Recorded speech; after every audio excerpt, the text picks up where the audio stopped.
So you want shitty podcasts, something to hear when you drive, or some internet loser saying, hey, it's great to be alive. So let's talk nonsense. Hey, why not? We'll soon find out we don't know a lot. But here's one fact I think we both know. You're here now to see the Castoe show. The Wi-Fi is always bad, but it's free. Exactly. Also, you have to pay for a mini fridge here. Could you believe that? You have I to can believe pay that. for a mini fridge. I can believe that. Yep. Easily. I can't. I literally can't. All Unless the you mini use the fridges. excuses like my insulin, I need to keep my medicines cold. Then they give you one on the house. Why But didn't for you just say that? the average man, because I don't know, none of us were smart enough to think that we're diabetics. I mean, that's just on you. Next time, figure that out. Thanks, Dad. Well, just like, I don't know. You think about it, and it's like, well, why didn't you do it? I don't know. We just didn't. We thought about it like the day after, or it's like, oh, somebody did. And then that. and then we complain about how expensive these mini fridges are around here. Yeah, well, okay, hold on. Have you ever been to a hotel where a mini fridge is not already given? I've never. Yes. Yes. What a fucking nights in the middle of the country. Yes, I've been to many a hotel where it's not automatically assumed that there's a fridge in the hotel room. I have been here. Forgetting that you're an old-timey traveling salesman and you've been in driven every motel from here to Timbuktu. I've driven across the country multiple times with my family. So how are you doing? A highwayman, a roadman. I was a highwayman. Yeah. On the coast roads I did ride. Yeah. All right. Well, dang, we're recording. So, hey, welcome back, guys. How's it going? If you're wondering why Nick sounds the way he did. Sure, go for it. It's a great bit. The fridge, it's a making me angry bit, but yeah. Why does it make it? Well, it makes me angry. If you're wondering why Nick sounds the way he does, it's because he's from the greatest American city ever made by a bunch of racketeers in the middle of the desert. Las Vegas, baby! Las Vegas! Yeah! The Jewish mafia, woo! Lost my money, Bugsy, Seagull, Lucky Luciano. Oh, dang it. Alright, we'll leave that right there. Now, what compels you to go to Vegas here, Nicholas? Oh, this time of year. It was a mutual friend's birthday. Hey. Yeah, so hey, shout out the wench. Oh, it's the wench's birthday? You bet your ass. I gotta send her something funny. What she doesn't listen to the podcast. So what would be a funny idea to send her for her birthday? I see how it is. So on Monday I saw her at the and she didn't even decide to bring up or any invitation. Okay, I see how it is. That's so crazy. I think it's a little rude. I think that is absolutely insane. I see how it is. No. I know she did mention that she saw you. It's like, could you believe that Antwan works at so-and-so tire shop? That I bring up in the podcast every week. And I'm like, yeah, Antwan mentions it literally all the time. All the times that Antwan's like, I can barely do anything because I'm too busy working at such and such tire shop. See, here's the thing. They're hearing, but they're not listening. All right? Typical broad. Yeah, average woman. What a woman. Not caring, not ever paying attention. We're angry this week. We're punchy. Oh, it looks like she's being held back at. Oh, what a fucking joke. It's like, I swear. But is she in the room with you? Is she in the room with you as you're recording this? Everybody is watching me podcast right now. This is the most. You get the fuck back. I wish I could see because it sounds like the most embarrassing thing. It sounds like the most embarrassing thing I've ever heard. No, I've been plenty more embarrassed than this. Just one person watching you do a podcast. I assume they can't hear us. I assume you have headphones. There's a little gang of people watching. Okay, yes, and I'm sure this is very entertaining for all of them. Yeah, oh yes, I'll get the cast of Friends up for you. Bree loves Friends. It's her favorite show. Wow, that's the first thing that I think of when I think of the TV show Friends. Joey, Phoebe, and the other ones. What a dog shit show. Let me be real. Yeah, I don't find too much entertainment in it. Yeah, no, I just, the people who have watched Friends, it feels like they're suffering from like Stockholm syndrome, you know? That is kind of what it is after a point where it's like, well, I have nothing else to watch. I guess I should watch Friends again. I don't know. It's like I only do that so much for things I love, and every so often, the people who do nothing but do like Office or Friends, it feels like pain. It feels like a fucking trap, you know? It's like I saw The Office once. It was pretty alright. I saw Friends a couple times. It's fine. Like, wrong, brown bear. Let's move on from these television shows. I just don't get why Friends is so successful. Man, it was must-see TV lineup, so it was in a popular block of television time for many years. Hey, you got three, decently handsome guys and three pretty women. Be careful, you know. Yeah. Okay. Yeah. Very good. I like Jennifer Aniston. We could talk about Jennifer Aniston for a while. Decently handsome guy. How long you got? We got like 40-something minutes before Antwan has to go do something. Before he has to go crank hog. So yeah. Whoa. Crank hog and snip log. Whoa! Antwan says. Whoa there, partner. All right. But yeah, Friends is just I've tried, I've sat down, I've given it, a chance. And it's like, close the fucking door. Oh wait, never mind. The door is closed. You need to get those people out of the room. Yeah, leave now. God, I wish. It's a funny. I never noticed it about Vegas before, but now that I'm just walking around, there's armed security everywhere. That makes sense.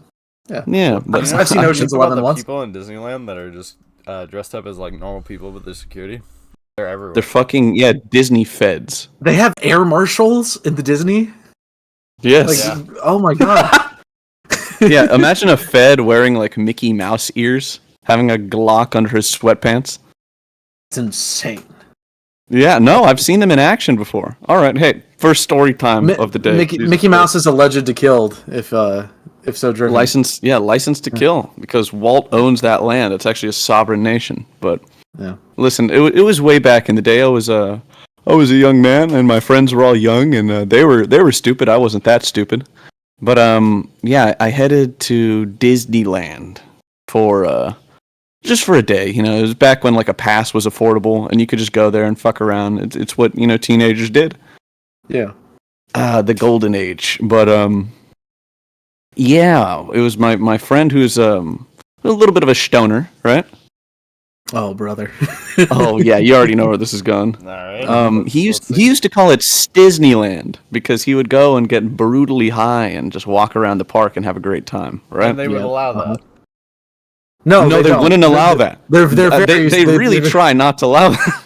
They very much are not about that lifestyle there at Disneyland. They fucking hate that, honestly. No, and yeah, like I've seen them like sneak past security dozens of times. The one time I go with this dude, he gets caught at like the little pat down section, right? Mm-hmm. And they just tell him it's like, hey, go drop it off in your car. And I'm like, okay, I'll see you in a bit. Go drop it off at the car. Here are the keys, right?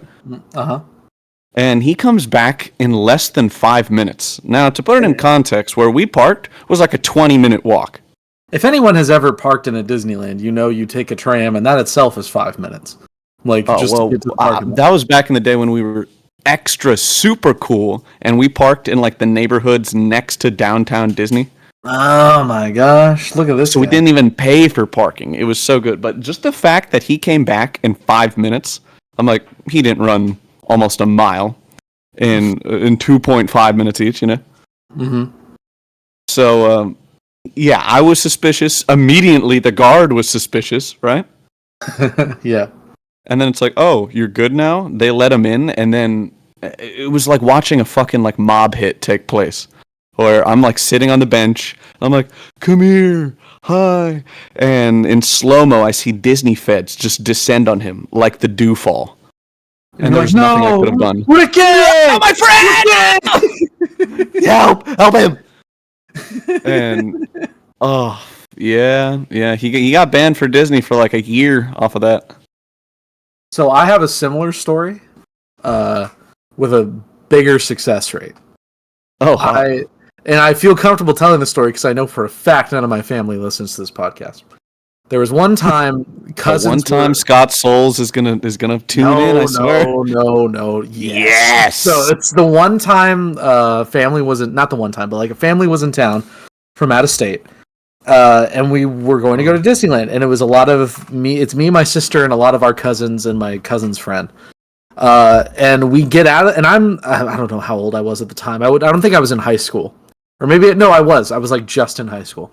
A young jit he was. Yeah. We get out of the car, and I noticed that like my cousin and his friend are like sneaking something into their pants, and my sister's giving them a look. And I'm like, that's interesting. That's a little suspicious, a little interesting. And so, keeping that in mind, we walk to her and we get inside the park, and we go on a couple rides, and then my cousins go, wait here, like me and this guy have to go to the bathroom. And they were gone for a while. They were gone in this, like, I wonder what they could be doing. You know where the Country Bear area is in Disneyland? Oh, you bet your ass I do. They were in that bathroom for a while, and then when they came out, not gonna lie, when they came out, it was like, hey, is everything okay? Yep, we're fine. Let's keep moving, and we kept moving. And it was listening to them talk later. It was like there was way too many people in that bathroom to do what they needed to get done. Way too many people coming in and out and whatnot. So not that long after, they found a quieter, less used bathroom and got the business done. And then we carried on with the rest of our day at Disneyland. Hello, would you like to go shit for the second time today? Let's take a shit. Don't mind if I do. And so again, it was something that like I only picked up. No one told me, but like through context, the rest of the day, I was like, okay, I see what's going on. My mind is clearer now. Yeah, and so hey, listen, if you're gonna sneak weed into Disneyland, don't be super suspicious about it, and just do it. Put it in your sock, dumbass, and pretend like you're walking normally.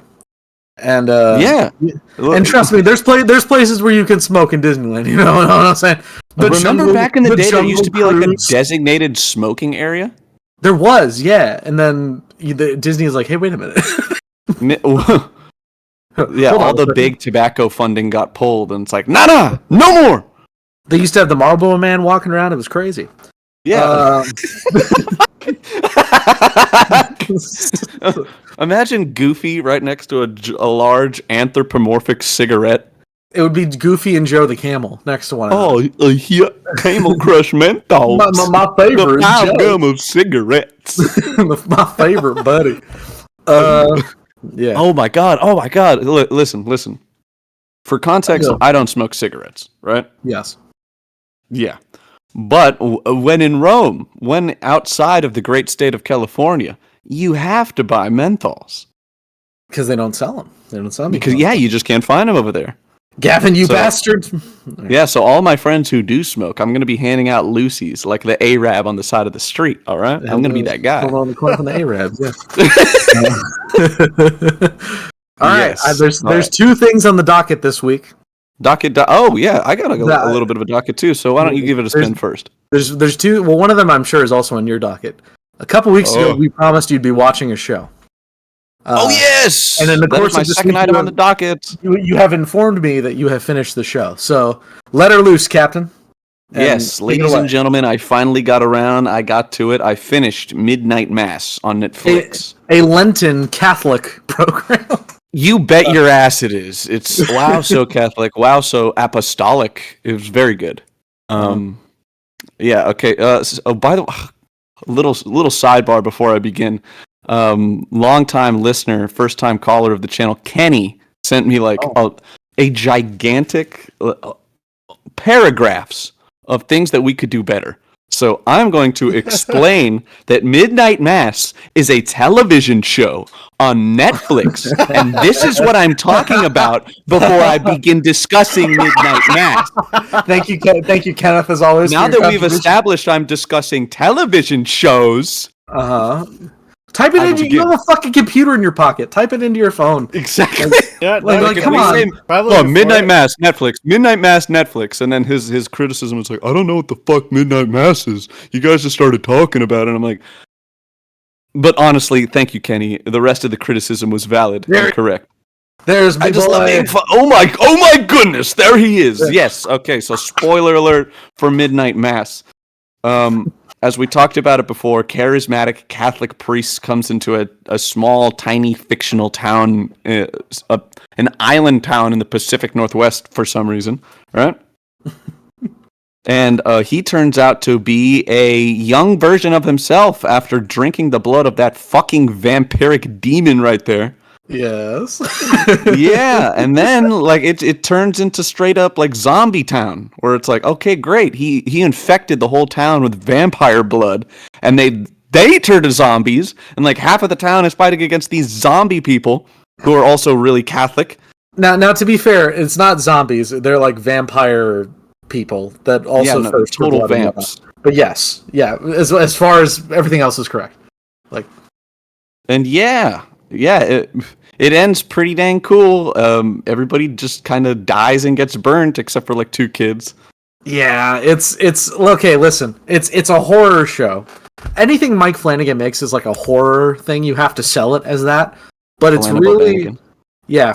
Mike Flanagan makes shows about like people confronting their own mortality, and as well as like the how that makes them like better or worse as a person. That's it like makes them bad. It makes them very bad. Well, here's the thing: is that like in the final moments of a lot of these townspeople, they find the strength to like forgive one another and love one another and do whatever. But even then, like revealed under stress. Yeah, exactly. But I'll tell you right now, this is the last episode of the show is the only piece of media that's made me cry like twice in a row over 2 separate things. Where there's the part where the lady main character, forget her, Kate Siegel, forget the character's name. She's like laying there dying, and she in her mind, Aaron Green, thank you, and Boom, she's reliving her last conversation with the male main character, Riley something. Is yes. that right? Mm-hmm. Okay. And so in these moments, she's like saying. Because that's a conversation that happened early in the show when they're both discussing what happens when you die. Yeah, and she's a Catholic and he's not, and so they both discuss like when she thinks he's a cringe. Yes. Well, he's a relapsed Catholic or whatever they say. He's talking about like when you die, your brain floods with DMT, and you sort of like relive this one endless moment forever of happiness. And she's talking about when you die, you get to heaven, and there's people there to welcome you home, pretty much. And so I think it's really cool, thematically, when both of these characters die, it flops. When he starts to burn alive in that boat, because he gets turned into a vampire, and he wants to reveal that like something bad's going on in this town, and not thirst for people's blood. So he takes Aaron out onto a boat, and he burns alive. When he's dying, he's it's really cool. Like the effect is awesome. Don't get me wrong. Yeah, because he's like the woman that he hit with a car, and she's all like good and she's now. normal, and she's welcoming. And while he's having that lovely little moment, he's just burning to death, and Aaron Green's just like screaming her lungs out, like "Holy fuck!" And then when she's dying, she's reliving the moment she had with him, and talks about like how maybe when we die, heaven is like a sort of thing where we come together and we're like become one, and we love and continue to love and live and do all that. I'm like, that's awesome. Love that. Made me shed the tear. And then like there's a scene beat, and I'm like, oh, thank goodness I can relax. And then all the crowd starts singing "Nearer, My God, to Thee" as like the sun's beginning to rise, and I'm like, oh fuck! I'm like slamming my hand on the desk. How's that one go?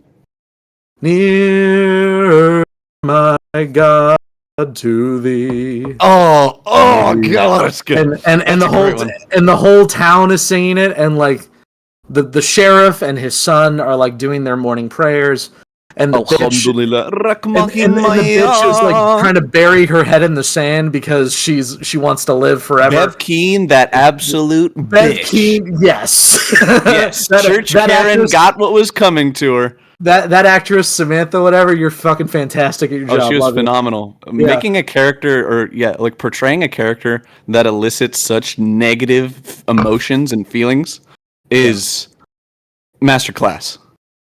Yeah. Like, it takes a lot to be hated. Like, you don't just do bad things, you have to really embody, like, badness. And she was fantastic at it. Yeah. And the priest and that one lady sharing their final moments, like everything is like perfect. Of like in these last moments, these people finding each other and forgiving one another and loving one another, and it's great. It's a fantastic show. Is it really Catholic? It was written by a guy who used to be Catholic, and I think a lot of the heart and sentiment is there, as well as it just being like, again, a horror show. I think that it has intimate knowledge of Catholicism. Yes. And like, yeah, you definitely had to have been around it for a while. It's like just the little things. The little things get you. It's my favorite thing Mike Flanagan has ever done. Like I like his movies and I like his shows, but it's still like that came out a few years ago and it's still my favorite thing that he's ever done. So yeah, I recommend it wholeheartedly. But I'm happy that I will now begin exploring more of the Flanagan verse. See what's out there. You know, a lot of his shows are on Netflix. If you want to just like, I'll dunk on them. Yes, I will. Haunting And of Hill House, Haunting of Bly Manor, all of that. That's him. Castoe show. We give I'm gonna give Midnight Mass 2 thumbs up. Wonderful. Glad on a to completely arbitrary scale of how we rank things. 2 thumbs up for my Midnight Mass. Definitely I think the vampire reveal either kills the show for you or makes it like A+, and to me it makes it like fantastic. Yeah, especially with like the preface that I got from you beforehand. It's like, oh yeah, no, this is like some kind of like, you know, out there horror show. It's like, yeah, I felt that was gonna like happen, and when it didn't take me out. I enjoyed the ride. Rock on. Party on, Garth? Party on, Wayne. So that's like the first big thing, or not the first big thing, but like the first thing I want to talk about. The second thing I wanted to talk about. So I know you told me to watch episodes of Daredevil and other stuff. Dirt Devil, yes. And Dirt Devil, and I still haven't done that, but I was like on Netflix, and I saw that they had put Kraven the Hunter. Oh, peace off! On Netflix. So, it's to acknowledge Kenny's point. I don't know what else he told us to make the show better, but Kraven the Hunter is a movie that was released by Sony last year, recently put on Netflix. If you are unaware of Kraven the Hunter, it is a film. It is a filmography for Spider-Man. So Kraven the Hunter. You hear that, guys? We're talking about another movie. Another movie is on the docket right now, and that's what we're going to talk about. Is that fine? Is that bad? I don't know. Now that we've clearly established movie talk, please, Mac, the floor is yours. Kraven the Hunter fucking sucks, and like I saw Madam Web last year because it was also put on Netflix, and I was like, what's the harm? Morbius was like kind of funny sometimes. Let's put Madam Web was funny sometimes, but also just sucked. And then Kraven the Hunter just sucked, and I hated it.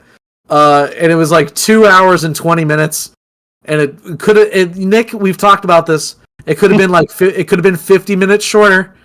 It could have. I'm gonna say it again. Movies, especially bad ones, like you take one look at this and you know it's a real piece of shit. Kraven the Hunter does not make it an hour and a half. It does not need to be 2 hours and 20 minutes. Madam Web was 2 hours. And it was fucking awful to sit through. And this one was worse because I legitimately watched 50 minutes of this movie. And I was like, surely I've missed something. surely there's information relayed to me that I just don't remember. Or don't, whatever. And I legitimately had to start over the movie the next day. Because I was like, I can't do another whatever of Kraven the Hunter. I started over the movie and there was, in the mixture of everything, I missed a vital key plot point. As to why Kraven is a blink and you'll miss it in a 2 hour long movie. And well, it was just like again, I'm usually the person who pays attention and actively like tries to understand what's going on in the movie. I fucking couldn't do it. Like this 50 minutes of this movie stumped me so bad I had to go back and rewatch it. And then nothing happens for an hour. and then suddenly things happen, and then the movie's over. I'm like, man, Antwan, look up how much this movie made. I need to know. I hope it didn't make a single red dime because listen, a single fucking red it cost dime. $110 million to produce, but it ended up grossing $59.9 million worldwide. Fuck so, yes, burn, lose the money, and this is decidedly canceled. The Sony Spider-Man, whatever they fucking call that those movies, was the straw that broke the camel's back. Yeah, they made 3 Venoms that were somewhat financial successes. They made Morbius, which wasn't. They made Madam Web, which wasn't, and then they made this, and then they're like, all right, no more of that. Wow, which I think they smart. Struck out 4 times. Could you believe it?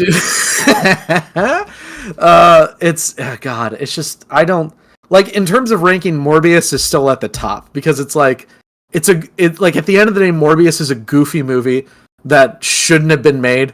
But at least okay, hold on. I'm like actually gripping my legs with anger right now. How the fuck can 3 of the shittiest Spider-Man villain movies get made, but we cannot have a Nice Guys sequel? We cannot have a Nice Guys sequel. Shane Black said so. I don't know. I don't fucking know. I'm gonna kill. I'm gonna kill some. Nice Guys is a movie that was written and directed by Shane Black that stars Ryan Gosling and Russell Crowe. It's a fucking fantastic movie. and Kraven the Hunter sucked. Kraven the Hunter stars Aaron Taylor Johnson, the guy that was Kick-Ass and Kick-Ass. Yeah, he used to be a cool little guy, and then look at those steroids, baby. I'll say like one actual piece of like criticism about this movie, besides the fact that it sucks. I hate when superhero movies especially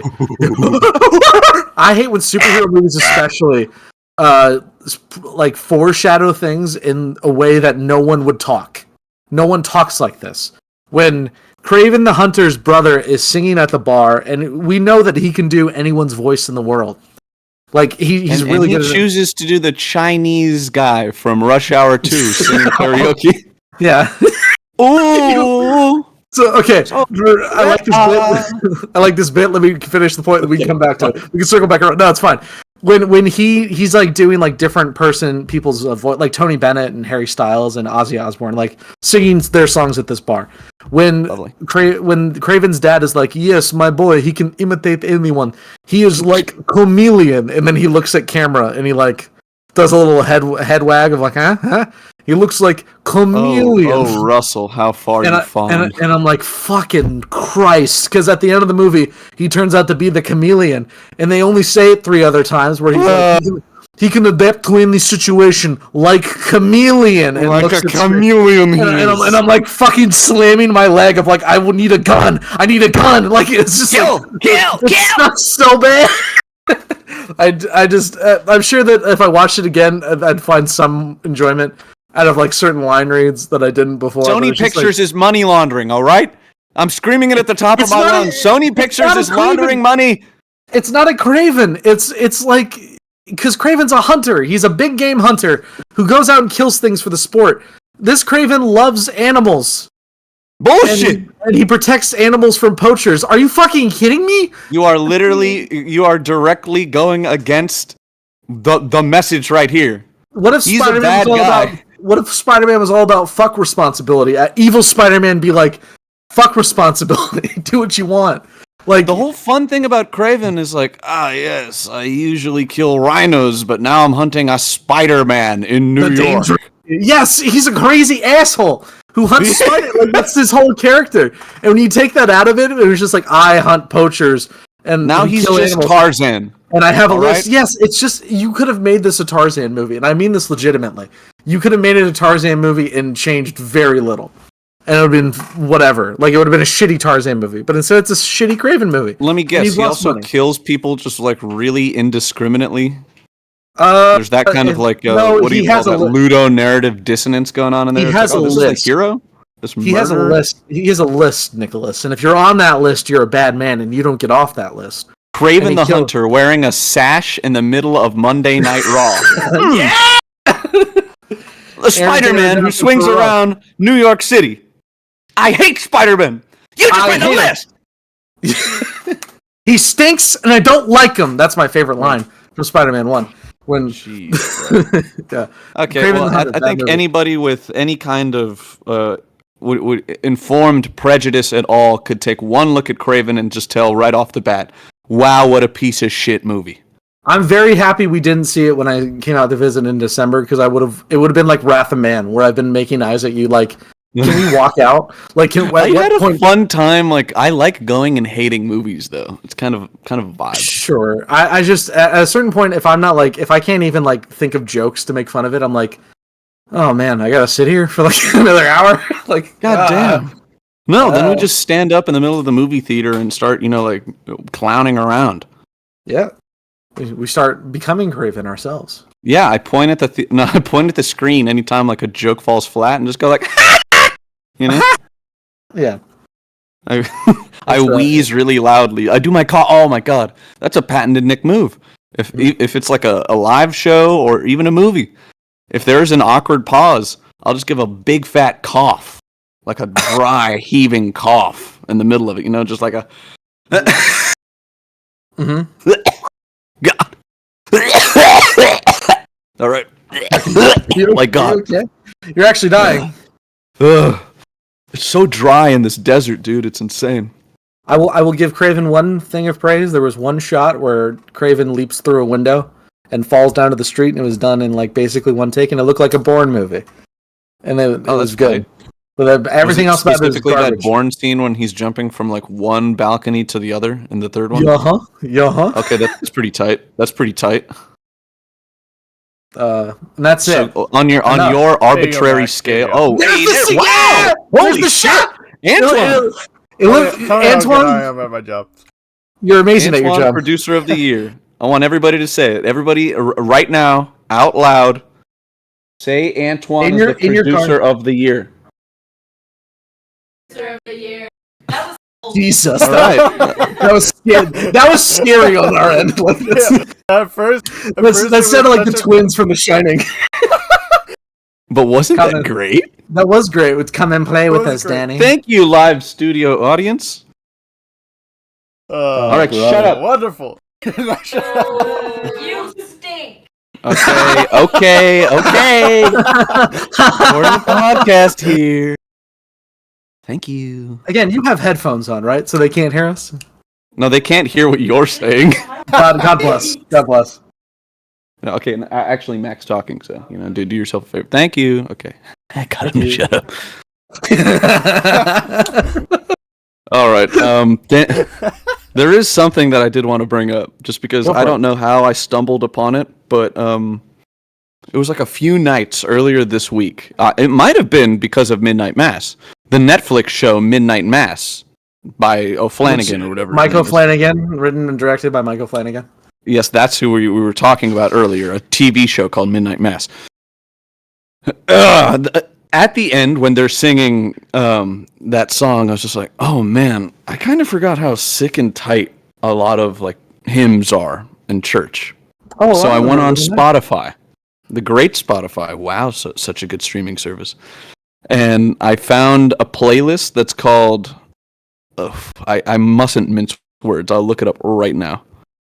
Catholic Mass, Bops and Bangers, all liturgical seasons. That sounds like a bad Kids Bop album, but I'm willing to listen. Not at all. It has straight heat. And I made a list of 7 of my favorite Mass bangers. Number 7. Number 7, Ashes. The Ashes song. Yeah, I do. I do like that one. That's a banger. And we know bangers. Ashes. Yeah. We know, oh my god, there's nothing like getting up in the ash line. It's like, oh yay, the little nun's gonna put a cross on me. And that's playing.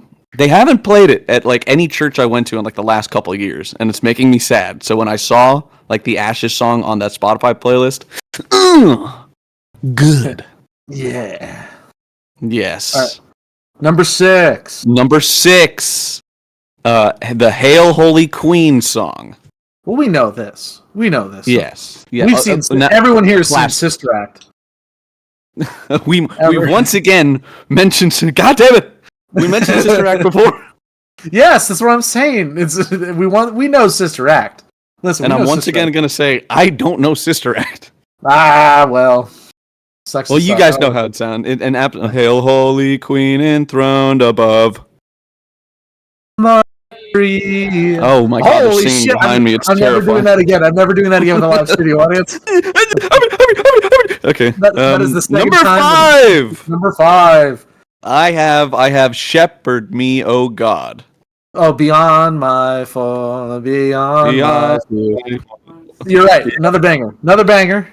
Yes. We're Oh man, talking about that one bangers. just gets. Oh, when you're walking down the communion line and you hear that, I'm like, damn. You know.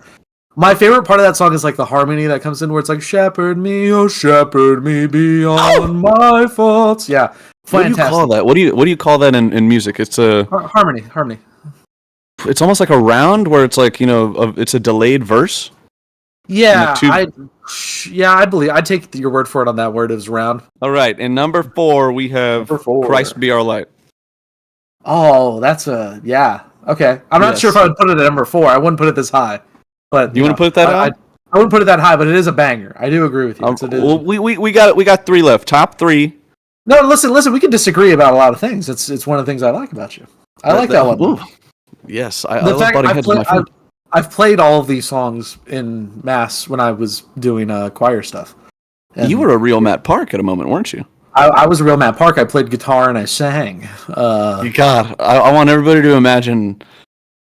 Imagine you're in a Catholic church. It might be hard for some of you. It might be kind of hard for some of you. You see a large snail man roll up.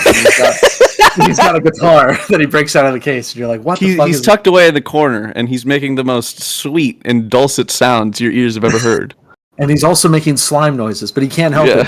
That's just his. And he moves around, and there's like a trail of thin mucus following him wherever he goes. Yeah. Yes. All right, number 3. Number 3. You Are Mine. Oh, I don't know if I know that one. It's believe me, when I play it, you're going to know it. It's the instantly recognize. I'm going to play just a little bit of it so that we can get a David vibe.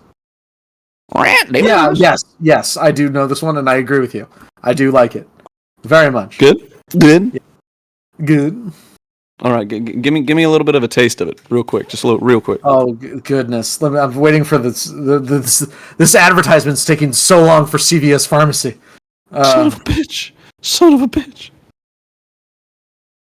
Don't worry. I will come to you in the silence. I will lift you from all your fear. Yeah. That's a good one. I really this would be up here for me too. Yeah. I know you and you. Okay. Number two. So we can run through this real quick, and we can get to the last items on the docket. Number 2. I am the bread of life. Yes. Absolutely. Give me Daniel Bryan. Antwan, pull up a picture of Daniel Bryan and a cross to put over his chest. Bible man, Daniel Bryan. Yes. Biblically accurate Daniel Bryan. I am the bread of life is very nice. And again, number 1 should be a surprise to know. I want to hear your number 1 before I give my number 1. My number 1 is all-time favorite match banger, or Amor de Dios. Because what would happen is we would say, "Oh, love of God, gather us, amor de Dios a nos uno." Holy shit! Yeah, Max Spanish isn't something I thought I needed. It was only for that song. I just felt like my chest go numb. Oh my god! It's for that. It was oh my god! It's for that song. But oh my god, dude! What the fuck? Oh my god! But just like we usually did that song for gathering, and it was like it was a good tone setter always because it felt nice. Set the beat. Yeah. Dun dun dun dun dun. Oh love of God. Yeah. Great. All right, my number one. It's a fastball. It's straight down the middle. No frills, no fluff. Uh-huh. Here I am, Lord. That's good. Is it I, Lord? Yeah. That's a good one. Here I am, Lord. Is it I? Oh! Holla! If you hear me! Oh my God! You have no idea. I'm the big Catholic booty daddy. Big Papa Priest and Satan, you horn-faced bastard! Satan, you fat old bastard! Now, what we're talking about is Scott Steiner, who's a wrestler in the 90s into the 2000s. He worked with both the WWE and TNA, known for many gimmicks such as the Steiner Brothers and Big Papa Pump. Holla if you hear me! Holla! Just so people okay, have Antwan, pull up a picture of Scott Steiner so that those unfamiliar with Scott Steiner can get an idea of Scott Steiner, so we could stop being so esoteric and incomprehensible. I thought I explained it to a lot of people who Scott Steiner was. This isn't the first Steiner reference. No, yes, and I'm going to keep making them. I'm going to keep because it's not quite a stim of the month, more like a stim of the year, and we'll see how long it rides out. Did I tell you that I showed my mom the Scott Steiner math promo? Did I tell you this? Yes, you did. Okay. I think it might be in an earlier recording. So hey guys, check out the gaming videos. Check out those. We put so much ass and sweat and love into it. So please. And they're actually funny now. They're not garbage. They're not ass. No, they're far from ass. They're the tits. All right. Yeah. Antwan, I showed my mom a promo of this guy, and she was like crying, laughing, pretty much. Because he's objectively hilarious. He's a very funny man who is also like a genetic freak of a wrestler. Take one. Look at fucking Big Papa. Holy shit! The words are actually on there. The math promo is up there as like number 2 or number 1 of the Scott Steiner promos. It's like 1 and 1A. Yeah, it's the math promo and him screaming "fat" as loud as he. Insults are a part of wrestling, but you gotta look at who's making them. All right, this fat son of a bitch. Hey, whoa, hey. He's fat son of a bitch. He's fat. He's fat. There's also the one where he's like talking about like, if you rotated the degree of the Earth at a 45-degree angle. I remember the feeling. I don't remember all the words, but I remember the feeling of that one being real good. It was like, maybe you'd find a guy who could beat me, but I'm a genetic freak, baby. And then Earth they rotated at a 45-degree angle. Behold, the smartest man from Michigan. He went to a prestigious and learned university, Nick. Yeah, he's educated and shit. Yeah. And when he says he's a genetic freak, he isn't fucking lying. Well, it was that. Hey, what's that little battle cry from the University of Michigan? What do you say? You say "go green" and then they go white. Yeah. Everybody gets on their knees, puts their right hand as far as they can in a fist. Go white. Go white. I've seen Magic Johnson say "go white" before. Magic Johnson went to the University of Michigan, and he mentioned that when I went to go see him speak, he mentioned that, and someone from the audience shouted "Go green," and he very quietly did the turn to the audience with the mic and said "Go white," and everyone went "Wow!" It's Magic Johnson cracking out a Roman salute. Go white. No, I think he did a little fist. The little Black Panther, real quick. He did a little fist. Yeah. Magic Johnson was a basketball player in the 80s. In case you're unaware, Magic Johnson played collegiate basketball for the University of Michigan, in which he won a NCAA championship. And then he was drafted into the Los Angeles Lakers, where he played a little over a decade until he was diagnosed with AIDS. During that time, he won himself 5 NBA championships, multiple MVPs, and is still recognized as one of the greatest players and probably the greatest point guard ever to play the game. Thank you very much. Yeah, because you guys love exposition so much because you just don't know what the fuck we're talking about, and we have to explain everything to you like you're 5 years old. No. Hey, calm down. He's fat! He's fat! He's fat! You know, on the Castoe show, you can watch what you want, then you can go. Make sure you subscribe and like it too. Ooh, and then you'll realize Castoe's here for you.